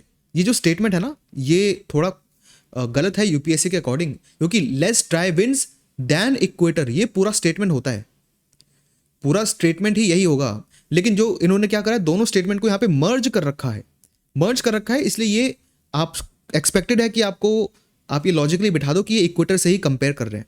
इक्वेटर से कंपैरिजन में यहाँ पे ड्राई विंड्स नहीं भाई, इक्वेटर में तो आपको पता है हर दिन बारिश होती है, ये कॉन्सेप्ट और ये फिनोमेना आप पढ़ते हो। इक्वेटर में ऑलमोस्ट डेली बारिश हो रही है, तो बारिश मतलब मॉइस्चर, तो ड्राई विंड्स इक्वेटर में कम है, यहाँ पे ज़्यादा होंगी। इस टाइप से आपको सॉल्व करना है, रिलेटिवली ईजी है अगर आपने बेसिक ज्योग्राफी भी पढ़ी है तो। ठीक है। Next, in January in northern hemisphere the isotherms bend outwards while crossing the landmass and poleward while crossing the oceans। देखो होता क्या है, जो ज़मीन है वो काफ़ी जल्दी ठंडी हो जाती है, जो पानी है वो इतना जल्दी ठंडा नहीं होता। ये बहुत ही बेसिक कॉन्सेप्ट है सी ब्रीज और लैंड ब्रीज का, जो हर कोई पढ़ता ही है। अगर आप कॉन्टिनेंट्स की बात करो और यहाँ पे पानी है, आइसोथर्म मतलब सेम टेम्परेचर की लाइन, तो ठंडी हो रही है, ठंड है। सपोज यहाँ पे भी ओशन है, यहाँ ओशन है, यहाँ पे ज़मीन है, लैंड है वहाँ पर, तो ये आइसोथर्म मतलब सेम टेम्परेचर वाली लाइन ऐसे जा रही है ओशन के ऊपर। अभी मान लेते हैं ये कॉन्टिनेंट पे चली, कॉन्टिनेंट तो बहुत ज़्यादा ठंडा हो गया, मतलब ये जो छोर है ना कॉन्टिनेंट का, ये भी काफ़ी ठंडा हो गया। और जो अगर आप नॉर्थ में जाओगे, नॉर्थ पोल में, तो ठंडक तो है ही, फाइन। तो जब ये सब ठंडा है तो ऐसे मुड़ जाएगा ये लाइन आइसोथर्म, और ओशियन जो है वो अभी भी गर्म है। तो ये वाला जो ओशन है ना, इस वाली ज़मीन सेम लाइन की ज़मीन से गर्म है, तो ये जो लाइन है थोड़ी ऊपर चली जाएगी, तो ये तो आउटवर्ड जा रहा है, ये इनवर्ड जा रहा है है ना, यही लिखा है ना यहाँ पे कि equator ward the land mass and pole ward, pole ward मतलब पोल की डायरेक्शन में जा रहा है ये ओशन के ऊपर। अगेन बहुत ही बेसिक कॉन्सेप्ट है, इसमें ज़्यादा आपको लॉजिक यूज भी नहीं करना। In January the air over the oceans is warmer than that over the land mass in the northern hemisphere. अभी मैंने बताया कि देखो जब पानी गर्म है ज़मीन से तो पानी के ऊपर जो हवा है वो भी गर्म होगी ज़मीन के कंपैरिजन में। Fine, and that is why both the statements are correct, और सेकेंड स्टेटमेंट जो है फर्स्ट को एक्सप्लेन भी करती है। Next, in the context of effect of water on rocks, chalk is chalk is known as very permeable rock. permeable rock वो होती है जिसके अंदर पानी अच्छे से जा सकता है, whereas clay is quite an impermeable rock. देखो होता क्या है कि जो चौक है, चौक आपको पता है, आपने बोर्ड पर भी चलाया होगा, वो काफ़ी परमिएबल और पोरस होता है ना, मतलब उसमें पानी आसानी से सोख लेता है। मिट्टी का जो प्रॉपर एक अगर आपको स्ट्रक्चर मिले तो उसमें पानी जाने में थोड़ा टाइम लगता है। तो चौक क्ले से ज़्यादा, मिट्टी से ज़्यादा तो पोरस होता ही है या परमेबल होता है। फर्स्ट स्टेटमेंट सही होगी। Second, chalk is porous and hence can absorb water, बिल्कुल clay is not at all porous. कितना ज़्यादा एक्सट्रीम स्टेटमेंट हो गया ये। एक्सट्रीम स्टेटमेंट ज़्यादातर गलत ही होते हैं, हमेशा नहीं बट ज़्यादातर गलत होते हैं। यहाँ पे लिखा है नॉट एट ऑल। क्या क्ले मतलब जो मिट्टी का एक अगर आपने एक स्ट्रक्चर बना दिया, क्या उसमें पानी जाएगा नहीं कभी? ऐसा तो पॉसिबल ही नहीं ना, पानी तो जाएगा ही। तो यहाँ पे लिख सकते थे बहुत कम पोरस है, तब वो स्टेटमेंट सही हो जाता। यहाँ पे लिखा नॉट एट ऑल, तो ये स्टेटमेंट एक्सट्रीम हो गया और ये स्टेटमेंट गलत भी हो गया। ओनली वन स्टेटमेंट, तो यहाँ पे क्या होगा, जो ये ऑप्शन ये वाला है ना, सी वाला, only one of the statements two and sorry one, ये ऑप्शन कौन सा गया, आई थिंक हाँ ये सी वाला होगा कि only one of the statements of statement 2 and 3 are correct that explain 1। मतलब यहाँ पे लिखा है कि या तो 2 या 3 में से एक ही स्टेटमेंट है जो सही है, जो कि स्टेटमेंट 2 है, ठीक है, और वो स्टेटमेंट 1 को एक्सप्लेन भी करती है। तो यहाँ पे जो है ऑप्शन सी होगा। Fine, next, without the atmosphere temperature would be well below the freezing point. ये आपको पता है, आप चांद पे गए हो कभी, पूरा ठंडा पड़ा हुआ है। आप प्लूटो, मतलब आप तो नहीं गए बट आपने चांद के बारे में पढ़ा है, प्लूटो के बारे में आपने पढ़ा है, पूरा ठंडा हुआ है। वेल प्लूटो तो बहुत दूर है इसलिए ठंडा है, बट फिर भी अर्थ का जो सरफेस है वो बहुत ज़्यादा ठंडा होगा अगर हमारे पास एटमॉस्फेयर नहीं होगा। तो हमारा एटमॉस्फेयर ही है जो कि सन की हीट को स्पेस में जाने से रोक के रखता है, और ये तो ग्रीन हाउस गैसेस का बेसिक कॉन्सेप्ट भी है, तो ये तो आपको पता ही होना चाहिए, ठीक है। Heat absorbed and trapped by the atmosphere maintains our planet's average temperature. Atmosphere's gases like CO2 are good at absorbing the tapping radiation. Obviously, CO2 सबसे बड़ी दिक्कत है GHG को लेकर, ग्रीन हाउस गैसेस को लेके, तो वो तो होगा ही, and that is why all the statements are correct. India is one of the founding members of INSTC, a multimodal transportation corridor which will connect बहुत बहुत बहुत सिंपल ये कॉन्सेप्ट है, कितनी बार न्यूज़ में आ चुका है। हर करंट अफेयर्स की बुक में आपको ये मिलता ही है, इंटरनेशनल करंट अफेयर्स में। इसका मैप भी शायद अगर आप एक अच्छे एस्पिरेंट हो तो आपने इसका मैप देखा ही होगा। ये इंडिया से जाता है यहाँ पे ईरान से होते हुए फिर ये यूरोप तक पहुँचता है। तो ये सेंट्रल एशिया को भी कनेक्ट कर सकता है और यूरोप को भी कनेक्ट कर सकता है, central Asia to Europe via Iran. बहुत ही इंपॉर्टेंट ये है। Next, one of the major ethanol producers in the world that is Brazil and the US, the former produces more ethanol than latter. Former मतलब यहाँ पे दो नाम लिखे ना, ब्राज़ील और US। फॉर्मर मतलब जो पहले लिखा है, ब्राज़ील ज़्यादा प्रोड्यूस करता है। देखो वर्ल्ड का लार्जेस्ट इथेनॉल प्रोड्यूसर है US, ये बहुत बार न्यूज़ में भी रहता है। और इथेनॉल इकोनॉमी के बारे में गवर्नमेंट ऑफ इंडिया इतने सारे प्रोग्राम्स लॉन्च कर रखी है कि अगर आप इथेनॉल इकोनॉमी के बारे में कुछ भी पढ़ोगे तो कहीं ना कहीं ये लिखा ही होगा, या ये चीज़ तो आपको सर्च करनी चाहिए। जो मैंने आपको कहा है, इंपॉर्टेंट जो भी चीज़ इंडिया प्रोड्यूस वगैरह कर रहा है, आपको रैंकिंग पता होनी चाहिए, सबसे ज़्यादा कौन कर रहा है और इंडिया कहाँ पर है। इथेनॉल सबसे ज़्यादा प्रोड्यूस करता है US। फाइन, जो US है वो कॉर्न को यूज करके, मक्के को यूज करके इथेनॉल प्रोड्यूस करता है, वहीं जो ब्राज़ील है वो शुगर केन को यूज करता है। ब्राज़ील में शुगर केन बहुत ज़्यादा है, इंडिया और ब्राज़ील शुगर केन में टॉप 2 में रहते हैं हमेशा। तो ये तो आपको पता है कि, और शुगर केन से इथेनॉल बनता है। ये जो मैं स्टेटमेंट्स बोल रहा हूँ ना, ये सारे एस्पिरेंट्स को पता होती हैं, जो भी सीरियस एस्पिरेंट्स है उनको ये चीज़ें पता है, एंड दैट इज वाई ये क्वेश्चन रिलेटिवली ईजी है। फाइन, तो 1 करेक्ट नहीं है, सेकेंड वाली करेक्ट है। The World Bank warned India that India could become one of the first places where the wet bulb temperatures routinely exceed 35 degrees Celsius. Which of the following statements best reflected? अब ये जो concept है ना wet bulb temperature, ये शायद आपने ना पढ़ा हो, सोर्स मटेरियल में आपको मोस्ट लाइकली नहीं मिलेगा, करंट अफेयर्स के इधर उधर वाले आपने आर्टिकल्स पढ़ लिए तो शायद आपकी नज़र इस पर पड़ जाए, वरना बहुत डिफिकल्ट है कि आपको ये पता हो, है ना। तो ये कॉन्सेप्ट ही डिफिकल्ट है, क्वेश्चन ही गलत है। इसके ऑप्शंस काफ़ी इजी हैं बट क्वेश्चंस बहुत डिफिकल्ट है। वेट बल्ब टेम्परेचर क्या होता है कि 35 डिग्री सेल्सियस एक ऐसा टेम्परेचर है जिसके ऊपर हमारी बॉडी स्वेट रिलीज करके ठंडी नहीं हो पाती। देखो हमारी बॉडी अगर स्वेट रिलीज करती है तो वो इसलिए करती है ताकि ठंडक बनी रहे, और स्वेट रिलीज नहीं करेंगे हम तो ठंडक क्या गर्म हो जाएगी हमारी बॉडी। 35 डिग्री सेल्सियस से ऊपर अगर वेट बल्ब टेम्परेचर रहता है तो स्वेट हमारी बॉडी कर ही नहीं पाती, तो हमारी बॉडी गर्मी के कारण हीट स्ट्रोक से सफ़र करती है बहुत ज़्यादा। Wet bulb temperature literally thermometer के ऊपर गीला कपड़ा रख देते हैं और फिर टेम्परेचर को देखते हैं, ठीक है, इसका मतलब यही है। एनीवे, अब देखो इसके इम्प्लीकेशन क्या हो सकते हैं। 35 डिग्री से ज़्यादा टेम्परेचर के वेट बल्ब वाले इम्प्लीकेशन क्या हो सकते हैं। Peninsular India will most likely suffer from flooding, tropical cyclones, droughts हैं। ये क्या हुआ, जब हम बात कर रहे हैं वेट बल्ब टेम्परेचर की, जिसमें मैंने अभी आपको बताया कि कॉन्सेप्ट है ह्यूमन बॉडी क्या अपने आप को कूल रख सकती है या नहीं। यहाँ पे ये टेम्परेचर ज़्यादा होने से ह्यूमंस को फर्क पड़ेगा, इस टेम्परेचर होने से ज़रूरी थोड़ी है कि ये चीज़ें हों, क्योंकि ये चीज़ें तो क्लाइमेट चेंज से हो रही है। यहाँ पे लिखा है इससे क्या होगा, इम्प्लीकेशन क्या है इसके, तो ये तो गलत हो गया। Survival of the animals including humans will be affected as shedding of their body heat through perspiration मतलब स्वेटिंग बिकम्स डिफिकल्ट, ये सही है।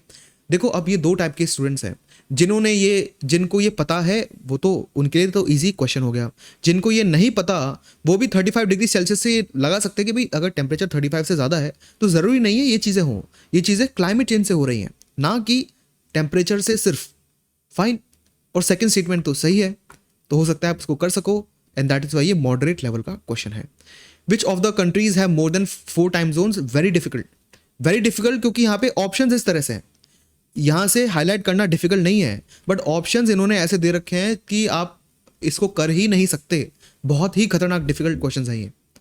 यूके तो बहुत ही छोटी कंट्री है तो हो ही नहीं सकता कि इसके 4 से ज़्यादा मतलब 5 एंड मोर पूछा है, मोर देन 4 मतलब 5 या फिर 5 से ज़्यादा, इतने तो टाइम जोन इसके हो ही नहीं सकते, है ना।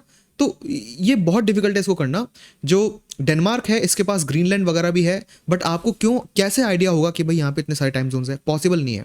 न्यूजीलैंड तो बहुत छोटी कंट्री है तो ऑब्वियसली मतलब आप ये हाईलाइट कर सकते हो कि भाई देखो यूके में तो नहीं होगा, ठीक है, यूके में तो नहीं होगा क्योंकि बहुत पतली सी कंट्री है। न्यूजीलैंड भी बहुत ही पतली सी कंट्री है, ऑस्ट्रेलिया के पास शायद उसमें भी ना हो। डेनमार्क के पास ग्रीनलैंड है, अगर आपने ये लिंक बिठा लिया तो आप सोच सकते हो कि हाँ शायद वहाँ पे हो। ऑस्ट्रेलिया, अब आपको तो पता है भाई ऑस्ट्रेलिया बड़ी कंट्री तो है ना, लेकिन 5 होना तो बहुत डिफिकल्ट हो गया ना भाई। इंडिया ज़्यादा चौड़ा है ऑस्ट्रेलिया से और इंडिया के पास एक ही टाइम जोन है, तो ऑस्ट्रेलिया के पास 5 होना ये तो आप एग्जाम में कैसे इसको आपको लगेगा गलत है। ब्राज़ील काफ़ी बड़ी कंट्री है तो आप सोच सकते हो कि शायद हो, और आपका आंसर यहाँ से आ रहा है 2, लेकिन इसका एक्चुअल आंसर है 3, क्योंकि जो ऑस्ट्रेलिया है उसके कुछ आइलैंड्स है ना, दूर दूर आइलैंड्स है उसके पास, वहाँ पे नए नए टाइम जोन है। अब ये आपको कैसे पता होगा, बहुत डिफिकल्ट आपको पता होना, ऑप्शंस बहुत ही खतरनाक बना रहे हैं। ज्योग्राफी का सबसे डिफिकल्ट क्वेश्चन है। देन अनदर इन साइबेरिया, ये भूल जाओ यहाँ क्या लिखा है, बात हो रही है साइबेरिया की। और नोम इन अलास्का, नोम को भी भूल जाओ, आपने इंटरनेशनल डेट लाइन पढ़ा ही है, ये कॉन्सेप्ट हर सीरियस एस्पिरेंट पढ़ के, हर बेसिक एस्पिरेंट पढ़ के जाता है।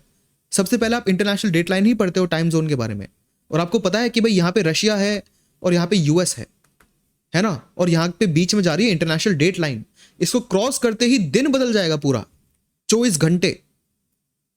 तो यहाँ पे साइबेरिया कहाँ है, रशिया में है, ये तो पता ही है आपको, और यहाँ पे अलास्का कहाँ है, यूएस में है, ये भी आपको पता है। दोनों की मैपिंग लोकेशन भी आपको पता है, एक सीरियस एस्पिरेंट को पता होती ही है। बस दोनों कुछ किलोमीटर्स दूर हैं, but when people are waking up and getting for the breakfast in these cities it would be different days. Yes, क्योंकि ये इंटरनेशनल डेट लाइन के 360 डिग्रीज दूर हैं, 360 डिग्रीज दूर हैं ये, ठीक है, वैसे तो काफी पास है बट इंटरनेशनल डेट लाइन से। Then when it's Monday Siberia में, it is Tuesday in Alaska. तो एक्चुअली क्या होता है कि सबसे पहले सूरज ना यहाँ पे उगेगा, ठीक है, ठीक है, मतलब सबसे पहले जो सन है वो रशिया के साइड से ही उगना माना जाता है, फिर जापान में उगता है, फिर इंडिया में उगता है, फिर यूनाइटेड किंगडम में उगेगा, फिर जाके यूएस में उगेगा। तो सबसे पहले यहाँ पे सूरज उग रहा है, यूएस ना इधर ही आ जाता है घूम फिर के, गोल धरती है तो यूएस यहाँ पे आ गया, तो यूएस में तो सबसे लेट सूरज उग रहा है। तो अगर आज साइबेरिया में मंडे है, मंडे का सूरज उगा है आज, तो यूएस में तो कल उगेगा मंडे का सूरज, मतलब आज यूएस में या अलास्का में होगा संडे, ना कि ट्यूसडे। तो इसका जो आंसर है वो फर्स्ट ही होगा, ठीक है, यहाँ पे भी आपको करेक्ट करना है, इसका आंसर सिर्फ ए है। Fine. Who among the following was the founder of self respect movement? बहुत ही ईजी, सबसे ईजी क्वेश्चन है ये, बहुत ही बेसिक है। Again socio religious reform movement का ये पार्ट है, इसी टॉपिक से 2 क्वेश्चन यहाँ पे आ चुके हैं, गांधी जी के मूवमेंट से बहुत सारे क्वेश्चन आ चुके हैं। हिस्ट्री के लिए ये काफ़ी ईजी पेपर था, ज्योग्राफी भी यहाँ पे रिलेटिवली ईजी थी, एक ही क्वेश्चन खराब था बस। ये क्वेश्चन भी परेशान करने वाला है, लेकिन जैसे बोट्सवाना, आपको पता होना चाहिए कि डायमंड कहाँ मिलता है, ये बेसिक नॉलेज है। आप कितने आर्टिकल्स पढ़ोगे, साउथ अफ्रीका में डायमंड माइनिंग, अभी जो इलॉन मस्क है वो भी बहुत कंट्रोवर्सी में आए थे कि उनके जो पापा थे उनकी डायमंड माइंस थी, कहाँ थी, साउथ अफ्रीका, बोट्सवाना, इस रीजन में। तो ये करंट अफेयर्स में रहता है, सोर्स मटेरियल में आपको नहीं मिलेगा, बट ये करंट अफेयर्स में रहता है। चिली में लिथियम ट्रायंगल का पार्ट है चिली, तो ये भी करंट अफेयर्स में रहता है, ये भी आपको पता होता है। बस आपको प्रॉब्लम होगी कि भाई इंडोनेशिया में निकल मिलता है या नहीं, बस यही क्वेश्चन है, और ये आपको नहीं पता। एज अ सीरियस एस्पिरेंट भी शायद रैंडमली करंट अफेयर्स में आपने कहीं पढ़ लिया हो तो हो सकता है, बट वैसे आपको आइडिया नहीं है कि मिलता है या नहीं। अब निकल तो ऑलमोस्ट हर कंट्री में मिलता ही है, तो शायद आप इसको क्लिक कर दो। तो ये मॉडरेट है, मतलब ये लक पे बेस्ड है, अगर आपको आता है तो है, और अगर आपको लगता है कि भाई उस टाइम आप लॉजिक बिठा लो कि भाई हाँ इंडोनेशिया में निकल तो हो गई ना, तो आप ऑल 3 यहाँ पे कर सकते हो। बट ये मॉडरेट है, ईजी है, पहले 2 वाले, जो थर्ड वाला है वो काफ़ी डिफिकल्ट है, 2 वाले ईजी हैं, तो ऑन एन एवरेज ये मॉडरेट क्वेश्चन है। नेक्स्ट बहुत इजी क्वेश्चन है ये, अगेन मैप बेस्ड क्वेश्चन है ये, ऐसे क्वेश्चंस गलत नहीं होने चाहिए। सीरियस एस्पिरेंट्स के, जो न्यू एस्पिरेंट्स हैं उनसे ये क्वेश्चन गलत होंगे, सीरियस एस्पिरेंट्स के क्वेश्चन गलत नहीं होते। सीरियस एस्पिरेंट्स इन्हीं टाइप के क्वेश्चन से लीड लेते हैं, आगे निकल जाते हैं बाकी लोगों से। क्यों? क्योंकि मयोर्का ये डबल एल आता है, आपको पता है ये स्पेन में है। नॉर्मैंडी, वर्ल्ड हिस्ट्री में आपने पढ़ा है नॉर्मैंडी के बारे में, तो आपको पता है ये फ्रांस में है। सर्दिनिया, नाम से ही इटालियन लग रहा है, समझ रहे हो आप? लाइक ये बहुत ही मैपिंग अगर आपने करी है, बहुत इजी क्वेश्चन है मैपिंग के बाद, वर्ल्ड मैप के बाद ये, ठीक है। तो यही था हमारा आज का सेशन, आई होप आपको काफ़ी हेल्प मिली हो। जो भी मैंने आपको चीज़ें बताई है ना, उनको ढंग से आप देखना है, और PYQ से या इन क्वेश्चन से आपको पता लगता है कि कहाँ से क्वेश्चन पूछे जा रहे हैं, किस फील्ड से क्वेश्चन पूछे जा रहे हैं, किस टाइप के क्वेश्चन बन रहे हैं, वैसे ही आपको नेक्स्ट अटेम्प्ट के लिए रेडी रहना है। आई होप कि आपका प्रीलिम्स अच्छा गया हो, और जो रिजल्ट है फॉर्चुनेटली आई विश कि आपके फेवर में ही आए। मिलते हैं नेक्स्ट वीडियोज़ में, हैव अ गुड लक।